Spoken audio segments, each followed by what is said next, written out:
ఇప్పుడు ఎవరేమన్నా అన్నారు అనుకో మనల్ని, వాళ్ళ మాటలన్నీ మనకు ఆశీర్వాదాలు ఇచ్చినట్టు. వాళ్ళు ఎన్ని మాటలు అంటే మనం అంత పైకి ఎక్కుతాం. ఒక్క మెట్టు కాదు 10 మెట్లు ఎక్కుతాం కావచ్చు జీవితంలో.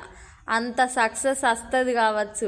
ఎవ్వలన్న మాటలన్నా మనకు మంచిగా దేవుడా మస్తు ఆశీర్వాదం ఇత్తాళ్ళు, మేము అంత పైకెత్తి ఎదుగుతాం కావచ్చు అనుకొని బాధపడకుండా వాళ్ళ మాటలను మనం క్యాచ్ చేసి మంచిగా అందనంత ఆకాశంలా ఎత్తుకు ఎదుగు నిలబడాలి.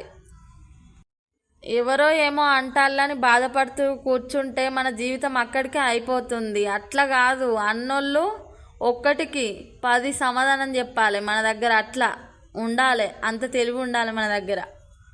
ఎవరైతే నిన్ను అన్నారో వాళ్ళ నోటనే శబాష్ బిడ్డ అని అనిపించుకోవాలి. పడిన చోటే గెలవడం నేర్చుకో. అన్ని రోజులు వాళ్ళవి కావచ్చు, మనకో రోజు వస్తుంది. ఆ రోజు కోసం నువ్వు వెయిట్ చేయి. ఎట్లా ఉండాలో తెలుసా? వాళ్ళకు దిమ్మ తిరిగి బొమ్మ కనబడాలి.